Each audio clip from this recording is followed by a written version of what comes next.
I'm dressed as a soldier of the 52nd Regiment of Foot, one of the regiments that attacked Fort Montgomery on October 6, 1777. The weapon I have is the Brown Bess musket, which was the weapon that would have been fired by British and Loyalist troops attacking the fort, and was also fired by some of the Americans defending the fort.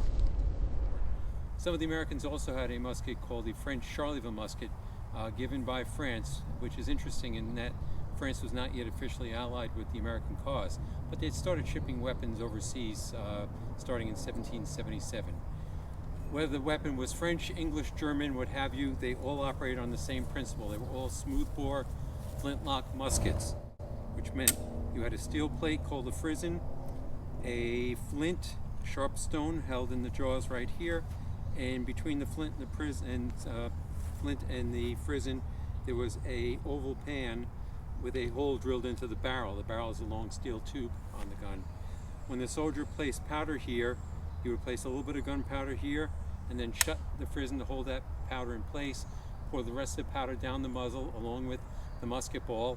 These muskets fired round balls, lead balls. They did not fire bullets like guns do today. So that when the soldier pulled the trigger, the flint struck the steel and made sparks, which lit the powder in the pan. The flame from that burning powder would then travel through the touch hole, little small hole drilled into the barrel, light the powder charge within the gun, and fire the gun. They were relatively short ranged. The effective range of this gun is only about 100 yards. So you have to think about the size of a football field. The Americans were at one end of the field, the British were at the other end. At the Battle of Pell's Point in 1776, the opposing sides, British and American, were 90 feet apart. So the British were at home plate, the Americans were at first base.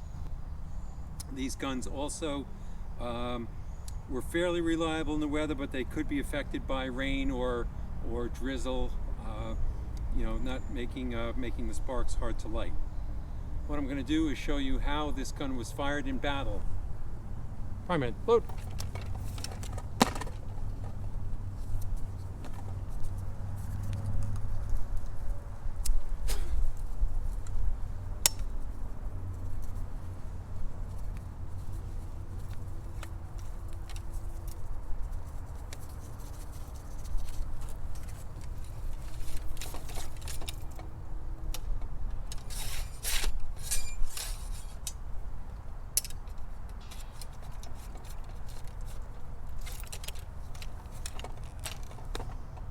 Be pretty.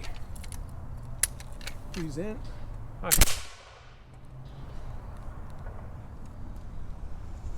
Once the soldiers are back at this position, if they were doing it step by command, the first command would be half cock your firelock, handle your cartridge.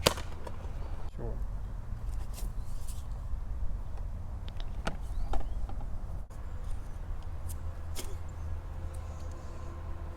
Prime.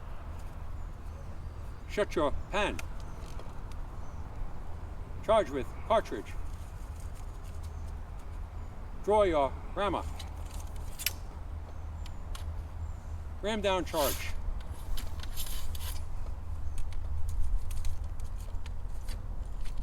Return your rammer. Shoulder your firelock. Make ready. Present. Fire.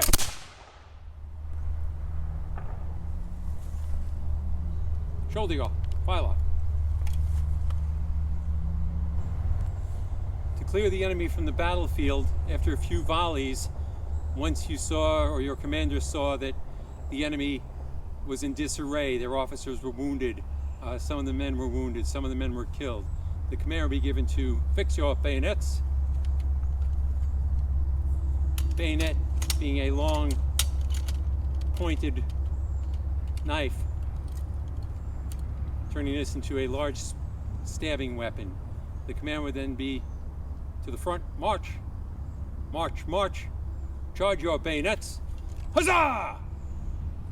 And if you were the enemy, you looked up and you saw a line of soldiers coming towards you at a very fast pace, bayonet in the fore, and hopefully that sight caused the enemy to turn and flee the battlefield. Charge your bayonets, huzzah! So that's how weapons and battles took place during the American Revolution.